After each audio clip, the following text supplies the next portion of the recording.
আসসালামু আলাইকুম ওরহমতুল্লাহি ওয়াবারকাতুহু। সাকসেস এইডের পক্ষ থেকে সকল দর্শক এবং ভিউয়ার্সদের সাকসেস এইডের পক্ষ থেকে আন্তরিক মোবারকবাদ এবং ধন্যবাদ জানাচ্ছি। যারা যেখান থেকে বসে আমার এই ভিডিওটা দেখছেন সবাইকে অন্তরস্থ থেকে অনেক কৃতজ্ঞতা জ্ঞাপন করছি। আজকে ভিন্ন কিছু বিষয় নিয়ে আমি তোমাদের মাঝে বা আপনাদের সামনে হাজির হয়েছি। সেই বিষয়টা হচ্ছে manner is a very important thing for all of students. কারণ এই ম্যানার বা বিহেভিয়ারটা হচ্ছে প্রত্যেকটা স্টুডেন্টের জন্য অত্যন্ত গুরুত্বপূর্ণ। যে ম্যানার এবং বিহেভিয়ার আপনাকে, আপনার সন্তানকে এবং প্রত্যেকটা মানুষকে তার ডেস্টিনেশনে পৌঁছে নিয়ে যাবে।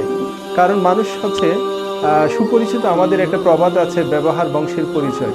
কারণ আপনার ব্যবহার, আপনার বিহেভিয়ার, আপনার ম্যানার কিন্তু আপনার বংশের একটা পরিচয় ফুটিয়ে তুলবে। এই জন্য প্রত্যেকটা মানুষের ব্যবহারটা এমন থাকতে হবে যেন আপনার ব্যবহারের মাধ্যমে অন্যজন কখনো আঘাত না পায়, এবং আপনার ব্যবহারের মাধ্যমে অন্যজন কিন্তু আপনার প্রশংসা করে, সেই বিষয়টা কিন্তু আপনাকে মনে রাখতে হবে। আমরা সচরাচর কিন্তু আরেকটা প্রবাদ সবাই কিন্তু জানি, সেটা হচ্ছে জন্ম হোক যথাযথা, কর্ম হোক ভালো। আপনার জন্ম কোথায় সে ডাজেন্ট ম্যাটার।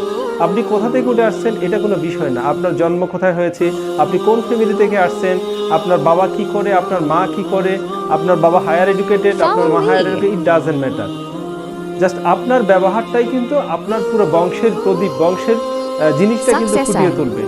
আপনার বংশ কোথায় আছে, কি আছে, সেটা কিন্তু ইট ডাজেন্ট ম্যাটার। কিন্তু আপনার ব্যবহারটা কিন্তু এমন থাকতে হবে যে ব্যবহারের মাধ্যমে আপনি আপনার নিজে প্রশংসিত এবং আপনার আশেপাশে যারা আছে সবাই কিন্তু আপনাকে নিয়ে প্রশংসা করবে। আমি যেটা বলতে চাচ্ছি, জন্ম হোক যথাযথা, কর্ম হোক ভালো। আপনার জন্ম যেখানে হোক না কেন, আপনার কর্মের মাধ্যমে, আপনার ব্যবহারের মাধ্যমে আপনি নিজেকে উপস্থাপন করতে পারবেন এবং আপনি নিজের কেরিয়ারটাকে ডেভেলপ করতে পারবেন। আশা করি আমার কথা বুঝতে পারছেন। ধন্যবাদ সবাইকে।